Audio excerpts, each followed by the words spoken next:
আসসালামু আলাইকুম বন্ধুরা, আজকে আমি চকে এসেছি।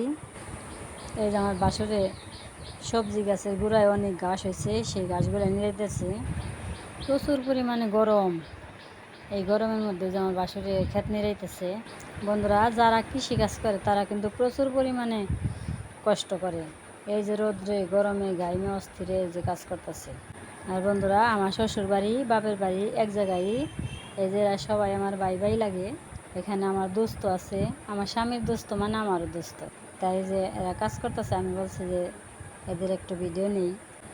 যেমন সোনিয়ার আব্বা যায় দোস্তের কাছে দাঁড়াইছে, এই মরিচ ক্ষেত নিড়াইতেছে। এই মরিচ ক্ষেতগুলো অনেক সুন্দর মরিচ ধরছে, কিন্তু ঘাস অনেক, এই জন্য নিড়িয়ে দিতেছে। এই যে এটা হয়েছে আমার দোস্ত, আমার স্বামীর দোস্ত মানে আমারও দোস্ত।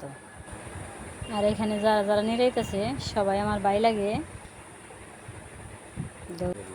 কারণ আমার বাবার বাড়ি, আমার শ্বশুর বাড়ি তো গ্রামেই, এই জন্যই সবাই আমার ভাই ভাই। ওনার দোস্তের কাছে যা দাঁড়াইছে। তো বন্ধুরা, ভিডিওটা ভালো লাগলে একটা লাইক করে দিও। এরা সবাই কি বলতেছে সবাইকে শোনাবো। কৃষক হলো দেশের প্রাণ। দেখেন দেশের জন্য এরা কত কষ্ট করে।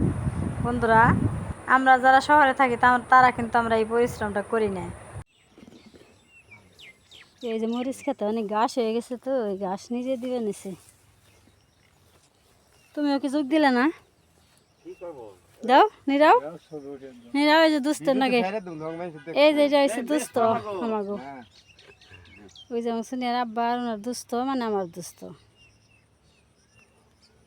এই যে কেরা কি নাকি আমি তো জানি না, সব ভাই নাকি। আর আমার গ্রামের দেশ তো, এই জন্য সব ভাই নাকি, হসর নাকি, কেউ বাসন নাকি, কেউ দেওয়ার নাকি। এটা হচ্ছে দুস্থ নাকি।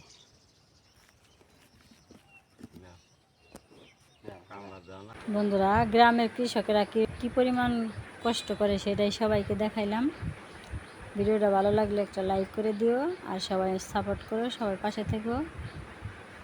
তাহলে আজকের ভিডিও এখানে রেখে দিলাম। সবার সুস্বাস্থ্য কামনা করছি। সবাই ভালো থাকবে, সুস্থ থাকবে, সাবধানে থাকবে। আর কষ্ট করে যারা ভিডিওটা দেখলে সবাইকে অনেক অনেক ধন্যবাদ। আল্লাহ হাফেজ।